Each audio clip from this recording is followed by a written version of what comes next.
স্বাগত news 24 global টাইমে। দর্শক, বিশ্বের নানা প্রান্তের খবর নিয়ে আপনাদের সাথে আছি আমি ফয়সাল মাহমুদ। দেখছিলেন সংবাদ শিরোনামগুলি। যুক্তরাষ্ট্র ও ইসরায়েলের হামলার পর আবারও ফোর্দো পরমাণু কেন্দ্র নির্মাণ শুরু করেছে ইরান।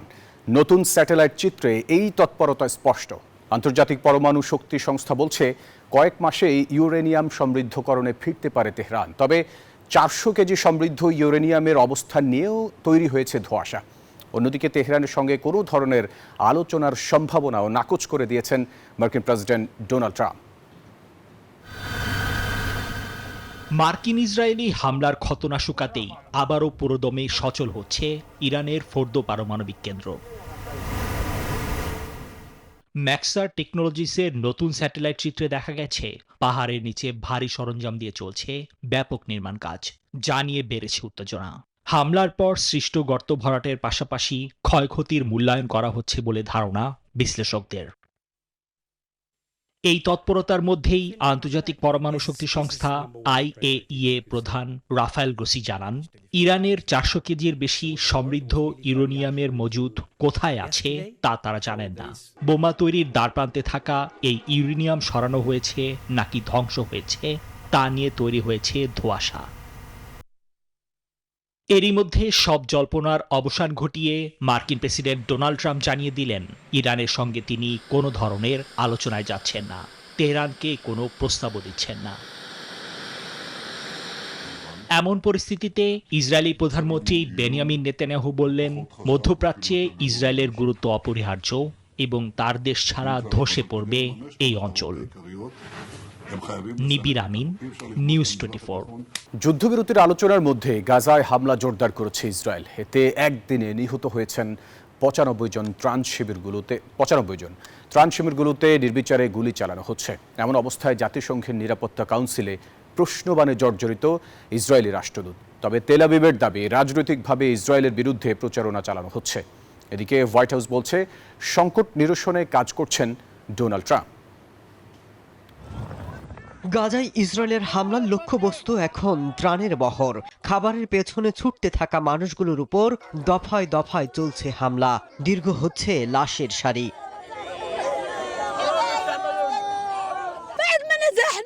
খুঁজুন হামাস, খুঁজুন, আমাদের কেন মারছেন? আপনারা তো আমাদের চলে যেতে বলছেন। পালিয়ে এসেছিলাম, এখানেও মারলেন। তাজা 10 শিশুর প্রাণ কেড়ে নিলেন। গাজা জুড়ে তীব্র মানবিক সংকট। এরই মধ্যে ত্রাণের জন্য ছুটতে ছুটতেই দিন পার করছেন অনেক গাজাবাসী। এক টুকরো খাবার পেয়ে যেন যুদ্ধ জয়ের তৃপ্তি পাচ্ছেন অসহায় মানুষগুলো। এদিকে সোমবার জাতিসংঘের নিরাপত্তা কাউন্সিলে প্রশ্ন ওঠে গাজায় ইসরায়েলের বর্বরতা নিয়ে। এ সময় মানবিক অবস্থা তুলে ধরেন মধ্যপ্রাচ্য, এশিয়া এবং প্রশান্ত মহাসাগরীয় অঞ্চলের সহকারী মহাসচিব তিউনিসিয়ার খালিদ। এভাবে মানুষ হত্যা চলতে পারে না। একটা বিশাল ভূখণ্ড এভাবে শেষ হয়ে যাচ্ছে। কিভাবে চোখের সামনে অনাহারে মানুষ মরছে। তবে প্রশ্নের মুখেও থেমে থাকেনি ইসরায়েল, বরং জাতিসংঘের বিরুদ্ধে রাজনৈতিক পক্ষ নেওয়ার অভিযোগ তুলেছেন ইসরায়েলি রাষ্ট্রদূত। ইরান ইসরায়েল যুদ্ধবিরতি কার্যকর হওয়ার পর স্বাভাবিকভাবে বিশ্বের নজর এখন গাজা যুদ্ধবিরতির সম্ভাবনার দিকে। এমন অবস্থায় হোয়াইট হাউস জানালো, ইসরায়েলের সাথে বৈঠক করছে ওয়াশিংটন প্রতিনিধিরা। এমনকি ট্রাম্প দ্রুত এই সংঘাত নিরসন করবেন বলেও জানিয়েছে white house. Masud Rana, news 24। গাজায় নারকীয় তাণ্ডবের মধ্যে ইসরায়েলের কাছে $51 কোটি যুদ্ধাস্ত্র বিক্রির সিদ্ধান্ত নিল ট্রাম্প প্রশাসন। এর মধ্যে রয়েছে বোমা তৈরির সরঞ্জাম ও বোমাকে সুনির্দিষ্ট লক্ষ্যে পৌঁছে দেওয়ার জন্য ব্যবহৃত বম গাইডেন্স কিট। স্থানীয় সময় সোমবার এক বিবৃতিতে এই তথ্য নিশ্চিত করেছে মার্কিন পররাষ্ট্র দপ্তর। এক বিবৃতিতে তারা জানায়, এই সিদ্ধান্ত ইসরায়েলকে বর্তমান ও ভবিষ্যৎ হুমকি মোকাবেলায় সক্ষমতা বাড়াতে সহায়তা করবে। সোমবার ইসরায়েলের কাছে $51 কোটি মূল্যের বোমার সরঞ্জাম বিক্রির প্রস্তাব অনুমোদন করেছে মার্কিন সরকার। এর মধ্যে রয়েছে কোনো হামলায় বোমাকে সুনির্দিষ্ট লক্ষ্যে পৌঁছে দেওয়ার জন্য ব্যবহৃত বোম গাইডেন্স কিটও। এক বিবৃতিতে এ তথ্য নিশ্চিত করেছে মার্কিন পররাষ্ট্র দফতর। ইরানের উপর হামলায় ইসরায়েল উল্লেখযোগ্য পরিমাণে অস্ত্র ব্যবহার করার পরই এই বৃহৎ আকারের যুদ্ধাস্ত্র বিক্রির অনুমোদন করা হলো। যুক্তরাষ্ট্রের প্রতিরক্ষা নিরাপত্তা সহযোগিতা সংস্থা ডিএসসিএ জানায়, দুটি ভিন্ন ধরনের যৌথ প্রত্যক্ষ আক্রমণ যুদ্ধাস্ত্র joint direct attack munition JDAM এর জন্য 7,000-এর বেশি বোমা নির্দেশিকা কিট অন্তর্ভুক্ত রয়েছে। আছে প্রকৌশল সরবরাহ এবং প্রযুক্তিগত সহায়তাও। গণমাধ্যমের তথ্য বলছে, যুক্তরাষ্ট্রের পররাষ্ট্র দপ্তর ইসরায়েলের কাছে এ সরঞ্জাম বিক্রির অনুমোদন দিয়েছে, যদিও এ ব্যাপারে এখনও অনুমতি দেয়নি মার্কিন কংগ্রেস। তবে একে ইসরায়েলের আত্মরক্ষার অধিকার রক্ষায় জরুরি পদক্ষেপ বলেও জানানো হয়। বিশ্লেষকরা বলছেন, এই অস্ত্র বিক্রির ফলে ইসরায়েলের সামরিক সক্ষমতা আরও বৃদ্ধি পাবে, যা মধ্যপ্রাচ্যে চলমান অস্থিরতার আগুনে ঘি ঢালার মতো হতে পারে। আফরিন মৌ, নিউজ 24।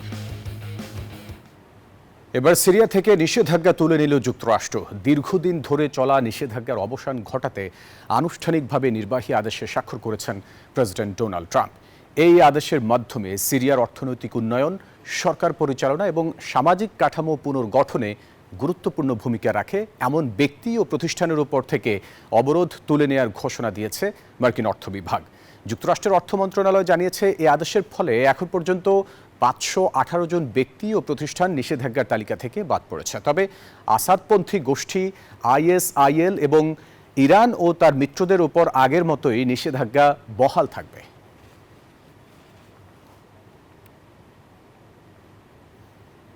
দর্শক, ট্রাম্পের এক সিদ্ধান্তেই 5 বছরে বিশ্বে মৃত্যু হতে পারে 1,40,00,000 মানুষের, যার 1/3 শিশু। দ্য ল্যান্ডসেটের প্রতিবেদনে উঠে এসেছে এমন ভয়াবহ তথ্য। প্রতিবেদন অনুযায়ী যুক্তরাষ্ট্রের বিদেশি সহায়তা কমানোর কারণেই অকাল মৃত্যুতে ঢলে পড়তে পারে কোটির বেশি প্রাণ।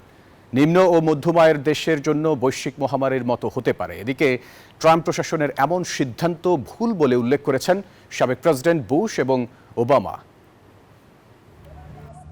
বিশ্ব যখন গাজা আর ইসরায়েল যুদ্ধ নিয়ে ব্যস্ত, তখন এই পৃথিবীর নানা প্রান্তে ধুঁকছে কোটি প্রাণ। জানুয়ারিতে প্রেসিডেন্ট হিসেবে ডোনাল্ড ট্রাম্প দায়িত্ব গ্রহণের পর থেকে বিশ্বব্যাপী মার্কিন সহায়তায় কাটছাটে বিপাকে পড়েছেন নিম্ন আয়ের মানুষ। বিশেষ করে আফ্রিকান দেশগুলোতে মহামারী আর দুর্ভিক্ষ রোধে গুরুত্বপূর্ণ কর্মসূচি পরিচালিত হয়েছে এই তহবিলের আওতায়। তবে ট্রাম্পের সিদ্ধান্তে থমকে গেছে এসব অঞ্চলের জনজীবন। এবার এক ভয়াবহ গবেষণা সামনে এলো। সাময়িকী দ্য ল্যান্ডসেটের প্রতিবেদন বলছে, যুক্তরাষ্ট্রের বিদেশি সহায়তা কমানোর সিদ্ধান্তে 2030 সালের মধ্যে 1,40,00,000 মানুষের মৃত্যু হতে পারে। গবেষণায় দেখা গেছে, এর মধ্যে অকাল মৃত্যুর ঝুঁকিতে থাকা 1/3 শিশু রয়েছে। 133টি দেশের তথ্য পর্যালোচনা করে গবেষকদের দল অনুমান করছেন যে মার্কিন তহবিল 2001 থেকে 2021 সালের মধ্যে উন্নয়নশীল দেশগুলোতে 9,10,00,000 মানুষের মৃত্যু রোধ করেছে। এদিকে ট্রাম্পের এই সিদ্ধান্তের নিন্দা জানিয়েছেন সাবেক মার্কিন প্রেসিডেন্ট বারাক ওবামা, এমনকি তার রিপাবলিকান পূর্বসূরি জর্জ ডব্লিউ বুশ। তাদের মতে, ট্রাম্প প্রশাসনের এই সিদ্ধান্তের জন্য তাদের ভুগতে হবে। মাসুদ রানা, নিউজ 24। ফাঁস হওয়া ফোনালাপের জেরে অবশেষে বরখাস্তই হলেন থাইল্যান্ডের প্রধানমন্ত্রী পায়তংতার্ন সিনাওয়াত্রা। তার বিরুদ্ধে দেশ ও সেনাবাহিনীর ভাবমূর্তি ক্ষুণ্ণের অভিযোগ আনা হয়েছে। আলোচিত ওই ফোনালাপটি হয় কম্বোডিয়ার সাবেক প্রধানমন্ত্রী হুন সেনের সঙ্গে। মঙ্গলবার থাই সরকার প্রধানকে সাময়িকভাবে অপসারণের সিদ্ধান্ত দিয়েছেন দেশটির সাংবিধানিক আদালত। ঘটনার সূত্রপাত একটি ফোন আলাপ ঘিরে, যে আলাপটি হয়েছিল কম্বোডিয়ার প্রধানমন্ত্রী হুন সেনের সঙ্গে থাইল্যান্ডের প্রধানমন্ত্রী পায়তংতার্ন সিনাওয়াত্রার। সেখানে হুন সেনকে চাচা বলে সম্বোধন করেন তিনি। সীমান্ত সংঘাতে নিহত থাইল্যান্ডের একজন সেনা কমান্ডারকে নিয়ে সমালোচনামূলক মন্তব্য করেন। ফোন আলাপটি ফাঁস হয়ে যাওয়ার পর শুরু হয় সমালোচনা, বিক্ষোভ। এমন ঘটনায় দেশে ও সেনাবাহিনীর ভাবমূর্তি ক্ষুণ্ণ করা হয়েছে বলেও অভিযোগ ওঠে। প্রধানমন্ত্রীর অপসারণের দাবিতে দায়ের হয় পিটিশন। অবশেষে মঙ্গলবার এলো সাংবিধানিক আদালতের রায়। আদালতের 9 বিচারকের মধ্যে 7 জনই প্রধানমন্ত্রী পায়েং তংতার্নকে সাময়িকভাবে বরখাস্তের পক্ষে মত দিয়েছেন। এখন চলছে চূড়ান্ত অপসারণ নিয়ে সিদ্ধান্ত নেওয়ার প্রক্রিয়া। আত্মপক্ষ সমর্থনের জন্য পায়েং তংতার্নকে 15 দিনের সময় দেওয়া হয়েছে। থাই প্রধানমন্ত্রী আদালতের এই সিদ্ধান্ত মেনে নিয়েছেন। মধ্যবর্তী এই সময়ে সরকার প্রধানের দায়িত্ব পালন করবেন উপপ্রধানমন্ত্রী সুরিয়া জুং রং রুয়াংকিত। পায়েং তংতার্ন সিনাওয়াত্রা হচ্ছেন থাই রাজনীতিতে প্রভাবশালী সিনাওয়াত্রা পরিবারের তৃতীয় ব্যক্তি, যিনি পূর্ণ মেয়াদ শেষ করার আগে ক্ষমতা হারাতে পারেন। গত 2 দশক ধরে এই পরিবার থাইল্যান্ডের রাজনীতিতে প্রভাব বিস্তার করে আসছে। তার নেতৃত্বাধীন জোট সরকার ইতিমধ্যেই রাজনৈতিক চাপের মুখে টালমাটাল অবস্থায় রয়েছে। 2 সপ্তাহ আগে এক গুরুত্বপূর্ণ রক্ষণশীল মিত্রদল জোট ত্যাগ করেছে, ফলে সরকার সংখ্যাগরিষ্ঠতা হারানোর মুখে।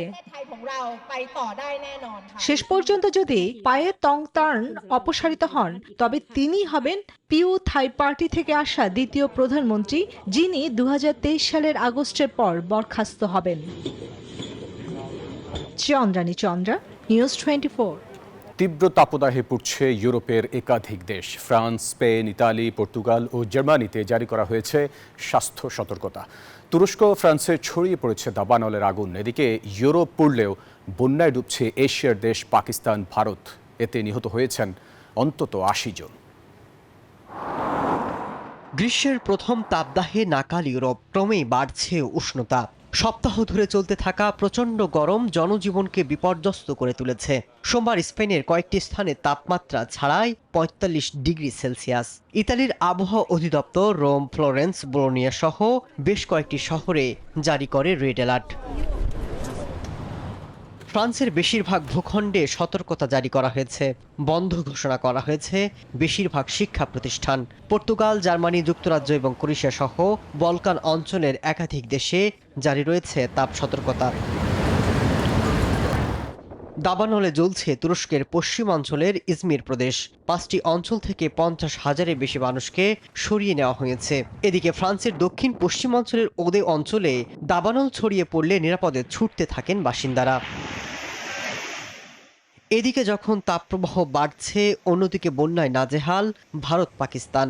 বাড়ছে হতাহতের সংখ্যা। নিয়ন্ত্রণে আসছে না পাকিস্তানের বন্যা পরিস্থিতি। হঠাৎ বন্যায় শুধুমাত্র সোয়াত উপত্যকাতেই ভেসে গেছে কয়েক হাজার বাড়িঘর। নিঃস্ব হয়ে পড়েছেন নদীপাড়ের হাজার হাজার বাসিন্দা। বন্যায় মৃতের সংখ্যা বাড়ছে ভারতের হিমাচল প্রদেশেও। বিজ্ঞানীরা সতর্ক করছেন, জলবায়ু পরিবর্তনের কারণে প্রকৃতির এমন বিরূপ আচরণ, যার ভয়াবহতা আরও বাড়বে। তাই এখন থেকেই এর ক্ষতিকর প্রভাব সম্পর্কে সচেতন হওয়া এবং প্রতিরোধমূলক ব্যবস্থা নেওয়া অত্যন্ত জরুরি। মাসুদ রানা, নিউজ 24। অভিবাসন নিয়ে বড় সিদ্ধান্ত নিল ইতালি সরকার। শ্রমিক সংকট মোকাবিলায় ইউরোপের বাইরের দেশগুলোর নাগরিকদের জন্য কর্ম ভিসা দেওয়ার সিদ্ধান্ত নিয়েছে দেশটি। এর আওতায় 2026 থেকে 2028 সালের মধ্যে মোট প্রায় 5 লাখ কর্ম ভিসা দেবে জর্জিয়া মেলোনির সরকার। নিম্ন জন্মহারের কারণে গত কয়েক বছর ধরে জনসংখ্যা কমছে ইউরোপীয় ইউনিয়নভুক্ত দেশ ইতালিতে। এতে শ্রমিক সংকটের মধ্যে দিন পার করছে দেশটি। এবার এ সমস্যা নিরসনে বড় সিদ্ধান্ত নিল জর্জিয়া মেলোনি সরকার। ইউরোপের বাইরের দেশগুলোর নাগরিকদের জন্য কর্ম ভিসা দেওয়ার সিদ্ধান্ত নিয়েছে মেলোনি সরকার। স্থানীয় সময় সোমবার এক বিবৃতিতে দেশটির মন্ত্রিসভা জানায়, 2026 থেকে 2028 সালের মধ্যে প্রায় 5 লাখ কর্ম ভিসা দেওয়া হবে। এর মধ্যে 2026 সালে প্রথম দফায় দেওয়া হবে 1,64,850টি ভিসা। পরবর্তী 2 বছরে আরও ধাপে ধাপে ভিসা দেওয়া হবে। গণমাধ্যমের তথ্য বলছে, ডানপন্থী জোটের নেত্রী ও প্রধানমন্ত্রী জর্জিয়া মেলোনির নেতৃত্বে এ নিয়ে দ্বিতীয়বার বড় পরিসরে বৈধ অভিবাসনের দ্বার খুলল ইতালি। এর আগে 2023 সাল থেকে 2025 সালে বৈধ অভিবাসীদের জন্য 4.5 লাখেরও বেশি পারমিট ইস্যু করার সিদ্ধান্ত নিয়েছিল ইতালি সরকার। তবে ক্ষমতায় আসার পর থেকে অবৈধ অভিবাসীদের বিরুদ্ধে কঠোর অবস্থানে মেলোনি। তথ্য তথ্য বলছে দেশটির জনসংখ্যা আশঙ্কাজনক হারে কমে গেছে। সরকারি পরিসংখ্যান অনুযায়ী 2024 সালে ইতালিতে জন্মের তুলনায় 2,81,000 বেশি মানুষ মারা গেছে। এ অবস্থায় বিভিন্ন গবেষণা প্রতিবেদন থেকে জানা যায়, জনসংখ্যা ধরে রাখতে হলে 2050 সালের মধ্যে ইতালিকে কমপক্ষে 1 কোটি অভিবাসীকে গ্রহণ করতে হবে। আফরিন মৌ, নিউজ 24।